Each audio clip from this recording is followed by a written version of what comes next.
That is right. You're on Corn This Way, episode number 3 on a lovely Wednesday in Nebraska. Coming to you from the Omaha.com studio. Great day, right? Good day. Yesterday was Big Ten Media Days. We have so much stuff for you to read right now. It's all linked below. Anything you could want to know, take a gander at that. But I'm not going to start there. I'm going to start with something different. I'm going to call this segment Awesome Softness, and you'll know why momentarily. Nicklin Hames, Nebraska volleyball. If you didn't see this yesterday, I've got a link to all this below. You can read all about it, but this is a big deal. Nicklin Hames, part of the first group of collegiate athletes to sign an NIL deal with Adidas. Pretty damn awesome. Here's what Nicklin had to say on Twitter. On July 26th, Adidas celebrated the 50th anniversary of Title IX. I am honored to be the very first group of student athletes ever to join the Adidas family. We are proof that more is possible, end quote. There you go. How cool is that? Adidas, of course, Nebraska, that's one of their schools, one of their premier schools. And let's be honest, the premier program on this campus, you guessed it, volleyball. Nicklin Hames, a hell of a representative of Nebraska and that program, one of 15 athletes who have now signed an NIL deal with Adidas. They were in New York. You can check out her Twitter feed. Really damn cool. Just further affirmation that these kids, these women, they're rock stars, especially in this state. We know we have an exceptionally unique environment for volleyball and women's sports in this state. They support it at a level that some people just don't understand. Matter of fact, you all know this. Go down the street here in a few weeks when Nebraska and Creighton play in the CHI Center. You'll understand why volleyball is so big here. And these kids are rock stars. Children look up to them, and I can think of no better representative than Nicklin Hames to be part of the Adidas family.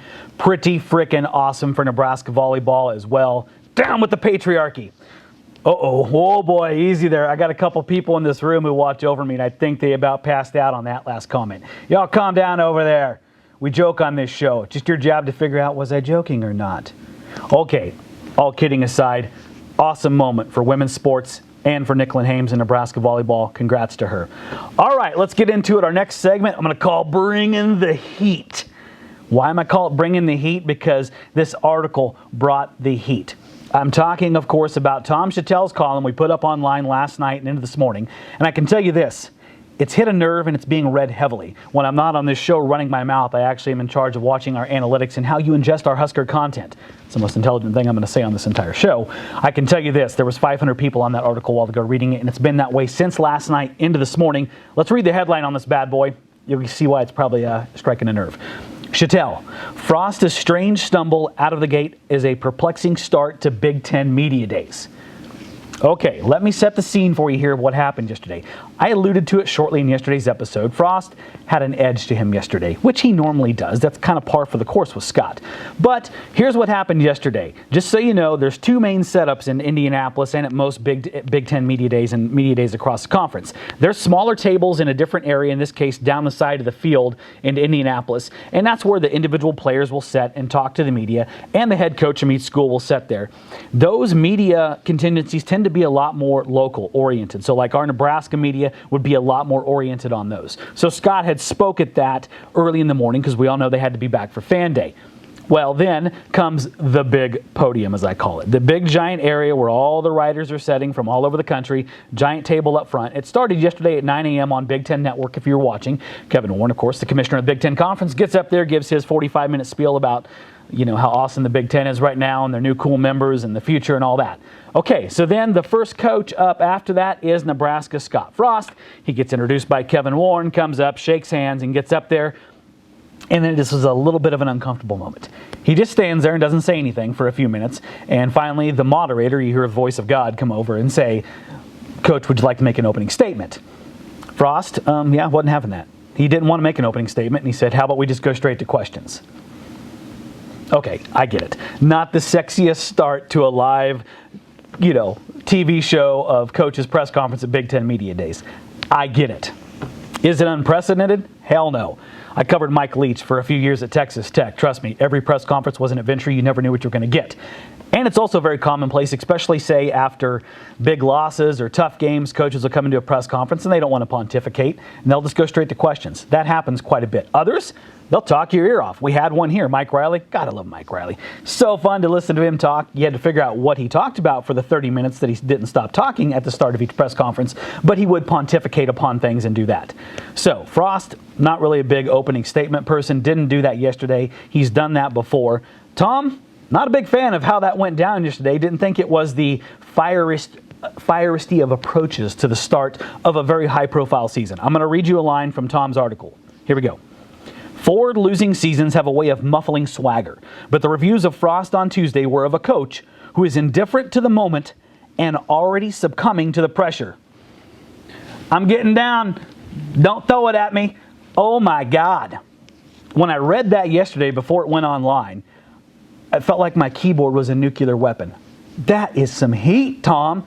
Wish I had Tom on here with me, but they're currently being FedEx back from Indianapolis right now. Don't worry, I'll unbox them. I got the tracking numbers, so we're not going to let anything happen to them. Anyway, that's some heat. We already know this is a high-pressure year. None of us are dumb, right? We know what's going to happen if things don't go well. This, however, was a pretty good heater coming across there. I want to play Satan's secretary, if you will, and look at this from both sides. As I mentioned before, two things to consider with this really quickly. One, Scott had just talked to the Nebraska media for 45 minutes at a side podium. So he's already had to say a lot of stuff. At that point, you're probably pretty fatigued with the process.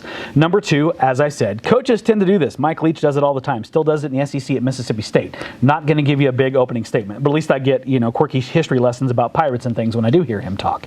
So there's that part of it as well. Now, the side of Chattel's point that I will emphasize. Like I said, not the sexiest of starts to Big Ten Media Days. You got to learn to play the game. And especially in a year when you know everyone's watching, everyone's concentrating on the product that you're going to put on the field, just play the game a little bit. And I don't think Scott had to go up there and, give you a long explanation of what's going on. Hell, we know what's going on. But you can play the game. Walk up there. Hey, thanks to Commissioner Warren. Appreciate it. Glad you're all here today, ready to get this football season started. We know it's a key season for Nebraska. So let's get after it. What kind of questions you got for me? That's all you have to do. Quick little thing, show some personality, keep people chill for a few minutes, because that's going to be important this year, because as the second part of the article alludes to and gets into, and here's where it gets really dangerous, he talks about Trev Alberts, Nebraska's athletic director.